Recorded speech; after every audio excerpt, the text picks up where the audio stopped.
All right, guys. So I'm going to talk to you about something else nobody's going to like. I mean, there's going to be a few women that like it, and that's going to be about it. Nobody's going to like this. Nobody. But I'm going to do it anyway. So I want to talk about the power of no. And this one is going to be for the ladies way more than for the men. So ladies, you can just go ahead right on ahead and play this one and sit back and enjoy. Because I'm going to talk about the power of no. Because here's the thing, gentlemen. If she's a good woman, she's supposed to tell you no. Until she's supposed to tell you yes. She's supposed to tell you no while she's guarding her value. She's supposed to tell you no while she's guarding her value as far as finding a mate and having children and having a life.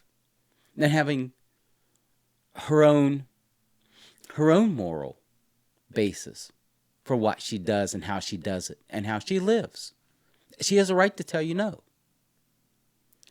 And you're not going to like that, but I have to say it. Here's the thing.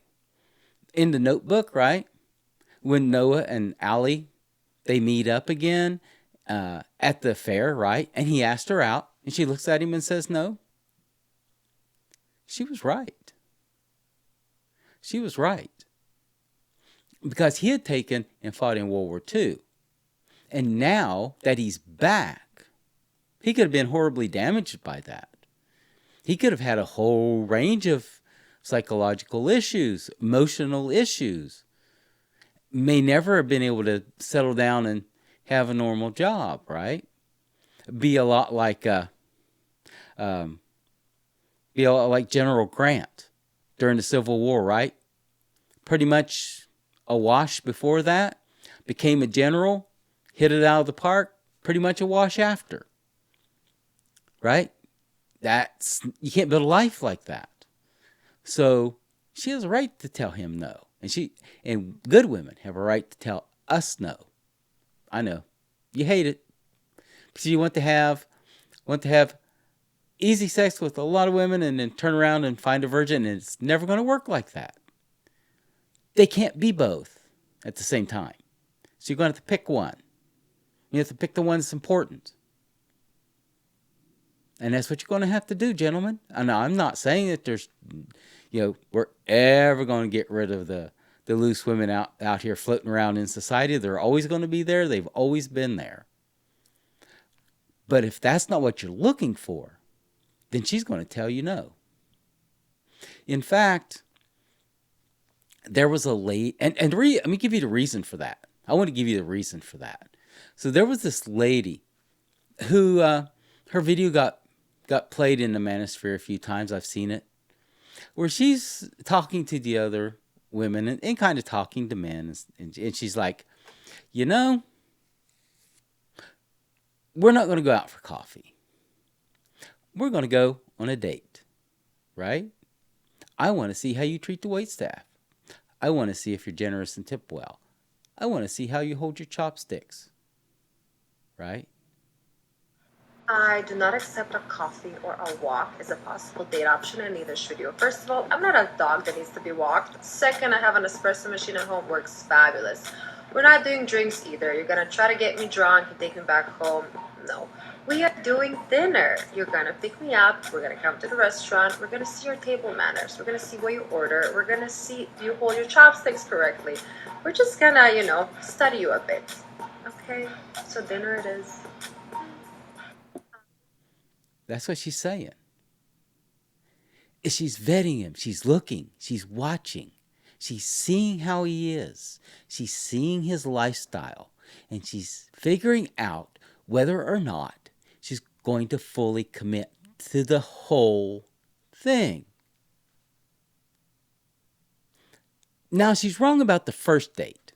On the first date, I can take you for coffee. We can go for a walk. We can get some ice cream. On the first date, and throughout this whole thing, I have a right to vet you too. I put all of this in my book, specific things to vet women on. I want to make sure that you're just not here for the cash and prizes and free food. I want to see that you can walk down the street and talk to me like a normal human being. I want to have some idea of the things that you like to do. And as long as they're not immoral or too crazy, yeah, we'll see. But that's it. She's supposed to tell you no, and you're supposed to tell her no. I've got a rule that if I'm not going to put a ring on it, I'm not sleeping with you.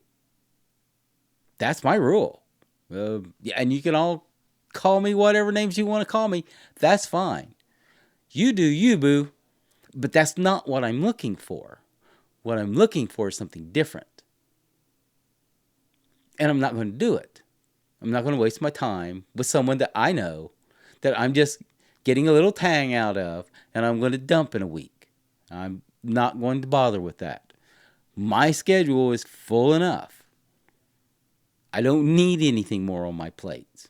I don't need any more plates spinning. I've got everything that I need going on. But she's supposed to tell you no. Let's talk honestly here. For that first year, you're still going to be trying to figure each other out. Can you spend time together? Can you play together? Do you like the same things? Do you have the same sense of humor? Do you have the same morals? Do you have the same values?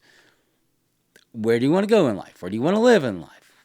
What do you want to do with your life? How do you want to live? There's a whole lot in there. You can't answer that in 6 months. And you can't answer that clearly if you already start to get feels and it's all emotional and you're all into this. No. You've got to sit back and you've got to look and you've got to decide and you've got to take your time. You've got to take your time. Now go hit something if you want to go hit something. I'm not telling you what to do. I'm telling you what I do. I am a Christian. I have certain morals. I have certain ways. And they mean something to me because I know why and what I'm doing. Now, once you're married, the answer is supposed to be yes. She's supposed to have made up her mind at that point. Yeah, I like the way this guy's living. I will live this with him. I will do all these things with him. We will go places with him. I'll go places with him. We'll eat whatever restaurant he wants to eat at, whatever we're doing. I'm good because I see how he lives, and I want that too. Then, right, you put a ring on it, and she's supposed to tell you yes. A whole lot of yes, right? But she's got to tell you no first. The number one thing that keeps you from being able to get to yes is that you say yes when you're supposed to say no. Just my take on it. So, you all have a good one. Like, subscribe, ring the bell. And I will see you in the next one soon enough.